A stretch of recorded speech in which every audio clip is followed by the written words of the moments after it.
Gabon Éveil, que nous avons effectivement lancé, est une plateforme politique lancée le samedi 22 février dernier à l'occasion d'une rencontre avec la presse et la population gabonaise pour présenter ce mouvement qui est en gestation depuis plusieurs années et il a fini par voir le jour. Et depuis 2020, nous sommes avec des frères et des sœurs universitaires qui avons tous été étudiants à l'université Omar Bongo et pas que, parce que le mouvement, bien qu'il ait ses origines à l'université Omar Bongo, mais nous avons d'autres frères et sœurs qui ont étudié dans des grandes écoles, des grandes universités aussi du Gabon et pas nécessairement centrés ou portés que pour les universitaires.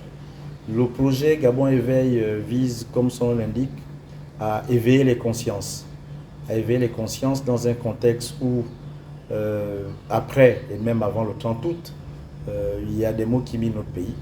Et donc, si des maux minent notre pays depuis plusieurs années, nous pensons que les solutions ne sont pas toutes trouvées et que nous ne pouvons pas rester en marge ou en retrait de la vie politique ou publique de notre pays. Donc nous avons décidé de nous constituer en plateforme politique dans un premier temps pour aussi éveiller, comme je le disais en partant de l'hymne national, la concorde.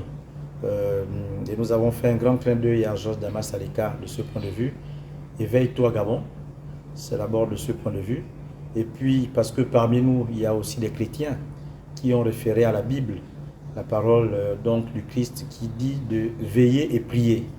Donc, parce que si nous dormons trop, beaucoup de choses vont se faire, vont être décidées pour le développement du pays, et sans parfois que nous ne voyions des résultats probants, et alors nous ne nous en prendrons qu'à nous-mêmes. C'est la raison pour laquelle nous avons décidé de mettre en place cette plateforme qui a vocation à aller vers nos compatriotes, les Gabonaises et les Gabonais, pour qu'ensemble nous puissions défendre nos idées et nos intérêts.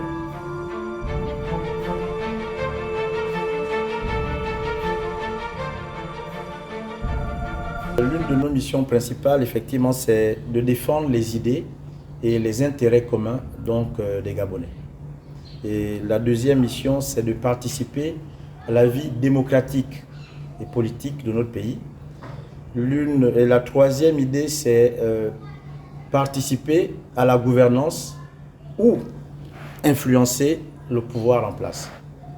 Et on pourrait ajouter une quatrième idée, c'est celle qui consiste à apporter des solutions aux problèmes que les Gabonais vivent du point de vue économique, social et politique.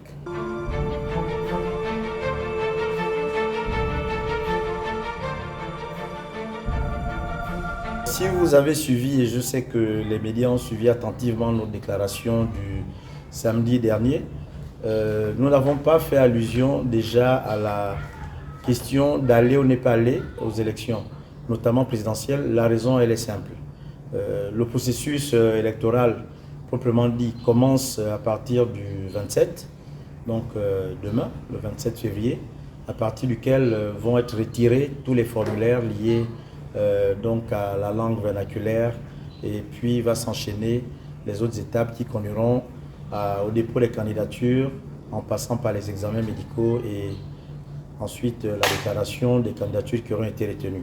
Donc à ce stade, comme toute formation politique, nous nous réservons déjà le droit de nous déclarer candidat, parce qu'on peut être déclaré candidat et être recalé pour une raison médicale ou pour une autre raison. Peut-être qu'on n'aura pas la caution.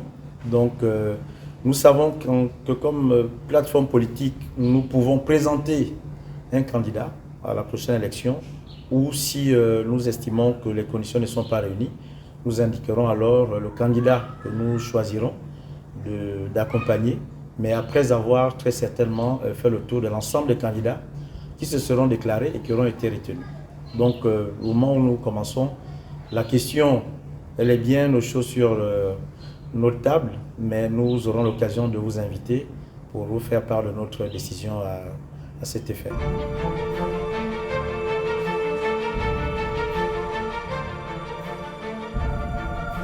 Nous avons suivi et lu avec beaucoup de désolation les déclarations des uns et des autres concernant ces vieilles guerres tribales et ethniques il faut le dire, le Gabon est un pays, il est un et une nation indivisible.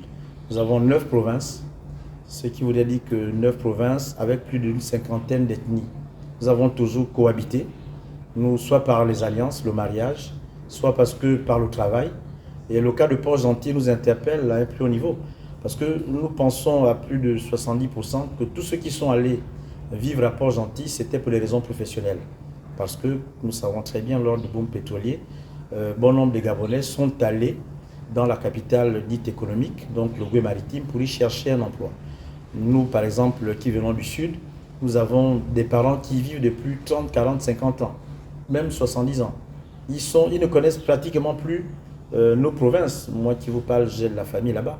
Ils se réclament Nzébi de Port-Gentil, mais certainement pas Nzébi de Koulamoutou, de Popa, et que sais-je encore.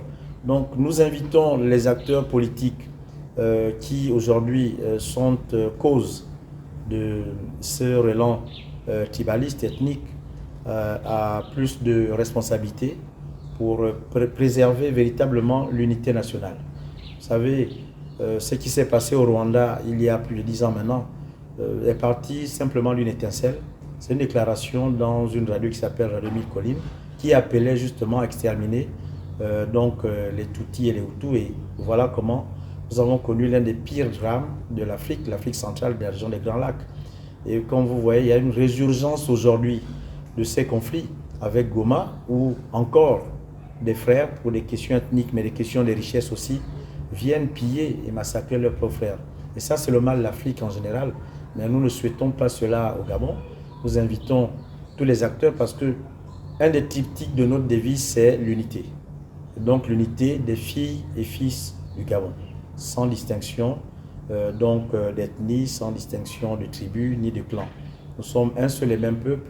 Donc nous nous levons, mais nous disons sans chercher à comprendre quelle est la cause de ces relents tribalistes, de dire simplement qu'il faut que tout le monde revienne à la raison. Nous savons que dans le Gué-Maritime, il y a de très grandes communautés qui vont, notamment la communauté Orungu, pour laquelle nous avons beaucoup de respect, qui vont certainement beaucoup intervenir aux côtés de l'administration publique, donc le gouverneur, les préfets, les chefs de quartier, pour très vite calmer ces tensions dont le Gabon n'a vraiment pas besoin.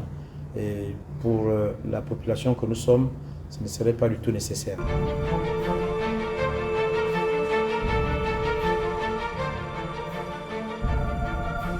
C'est vrai que depuis ma abord, la question de l'estage, lorsque à 2h, 3h du matin ou depuis minuit, le courant est coupé, ou dans la journée, il y a 4 interruptions d'électricité, et nous pensons déjà à nos enfants qui ont du mal non seulement à étudier, mais en plus à se reposer comme il faut, avoir les 8 heures de sommeil requises pour ensuite être dans les conditions les meilleures pour aller étudier. Le travail le matin, les parents se lèvent avec des mines assez difficiles. Nous comprenons que depuis ma abord, tout cela est gênant. C'est gênant et la première idée qui nous viendrait, c'est celle de condamner. C'est de chercher un responsable à cette situation et nous pensons, pour le dire aisément, que le responsable n'est certainement pas celui qui est aux affaires depuis 1 an ou 1 an et demi maintenant. Nous ne pensons pas que là est le problème. Et même si nous voyons que d'ailleurs, si on va dans le fond, pourquoi, curieusement, avec les autorités actuelles qui pensent le bien du peuple gabonais depuis le 30 août, c'est en cette période qu'on a cette résurgence de coupure d'électricité. Certainement qu'il y a des problèmes dans des contrats qui ont dû être passés, des informations que nous avons, des contrats léonins, donc pas toujours conformes. Et quand ces prestataires se sont vus retirer justement ces contrats, ils retirent leur infrastructure, ce qui fait que les autorités actuelles doivent chercher des solutions palliatives. Donc on assiste aujourd'hui à des efforts qui sont faits en faisant venir des navires, en signant des possibilités d'être approvisionnés par donc la Guinée équatoriale, toutes choses qui sont bonnes par ailleurs. Mais ça, ce sont des solutions à très très court terme. Un pays comme le Gabon ne saurait se complaire avec toutes les richesses que nous avons de ces solutions-là. Nous avons suffisamment de richesses pour qu'à moyen terme, notamment au sortir des échéances électorales, les autorités qui auront la responsabilité de présider aux destinées du Gabon, puissent se pencher sur ce plan avec rigueur, de telle sorte que véritablement nous ayons des vraies centrales hydroélectriques, parce que celles qui sont là, on sait bien qu'elles sont obsolètes, elles ne font plus leur âge pour contenir la population qui est grandissante. Nous sommes comptés à peu près à 2 millions d'habitants de Gabonais, mais il n'y a pas que les Gabonais qui y vivent. Nous avons aussi les étrangers qui sont nos frères et sœurs. Et il n'y a pas que la population, il y a aussi les industries. Maintenant, depuis quand même plus de 10 ans, il faut reconnaître que le fleuron industriel gabonais est en train de se développer. Donc, et ce fleuron industriel demande une consommation importante d'énergie, notamment l'électricité. Et là, c'est ce qui justifie les problèmes que nous avons. Pour avoir été dans une autre vie conseiller de certains ministres, notamment de l'industrie, nous savons que l'un des problèmes posés par les industriels, c'est la difficulté d'approvisionnement en énergie. Et donc, prenons l'exemple d'une société comme la SBL qui exploite dans le Guelolo, notamment dans la zone entre Lassouville et Pulamotou. Par jour, ils ont besoin de 5000 litres de carburant pour alimenter donc leur base vide de plus de 800 personnes. Donc, vous imaginez les autres industries que nous avons en coque, vous imaginez les zones industrielles que nous implantons dans tout le pays, elles nécessitent de nouvelles infrastructures énergétiques. Donc il faut se pencher, poser les vrais problèmes. Nous avons des cours d'eau. Nous sommes certainement l'un des pays les plus riches au monde. On peut le dire avec beaucoup de fierté. Nous avons beaucoup de cours d'eau. Il nous faut des vraies centrales hydroélectriques qui font que c'est le Gabon qui doit vendre son courant aux autres, mais pas l'inverse.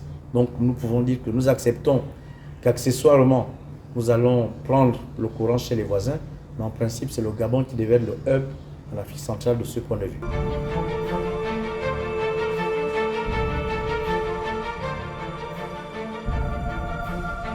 Je voudrais vous remercier d'être venu et d'avoir suivi notre actualité depuis maintenant, on va vers une semaine, d'être venu nous poser des questions qui concernent la vie de notre pays et pour lesquels nous nous sommes engagés à Gabon Éveil de prendre la parole aussi pour proposer des solutions. Nous n'irons pas caresser les autorités dans le sens du poil. Lorsqu'il s'agira de leur dire les vérités pour que le pays avance, nous leur dirons les vérités.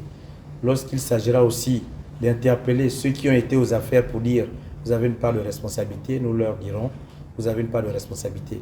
Il est question maintenant, au moment où nous nous apprêtons vers ce que mon secrétaire général a appelé samedi l'orage qui s'annonce, donc celui du 12 avril, l'élection d'un nouveau président et d'une seconde république. Il est aujourd'hui question, plus que hier, pour préparer l'avenir, que tous les Gabonais soient écoutés et compris. Qu'on ne muselle pas la parole, que la parole soit libérée. Qu'on n'aille pas nous envoyer systématiquement les forces de défense et de sécurité pour nous intimider. De ce point de vue, nous pensons que on ne construira pas le nouveau Gabon ainsi. On voit ce qui se passe chez les autres. Les présidents qui sont insultés, les présidents qui sont raillés. Et on ne prend pas systématiquement le pas d'aller mettre au bagne ceux qui libèrent la parole. Donc nous sommes la voix des sans-voix. Nous voulons dire au peuple gabonais que nous nous sommes levés, pas pour être éteints, nous sommes une lumière. Donc comme son nom l'indique, pour éveiller les consciences et être le porte-parole de tous ceux de nos parents qui sont dans l'intérieur du pays, qui n'ont pas la possibilité d'être en face de la presse maintenant comme je le suis, qui nous disent chaque fois que nous allons dans nos villages quels sont les vrais problèmes avec qui nous voyons nos vrais problèmes. C'est la route, c'est les enseignants qui désertent les villages, ce sont les dispensaires, des choses aussi élémentaires.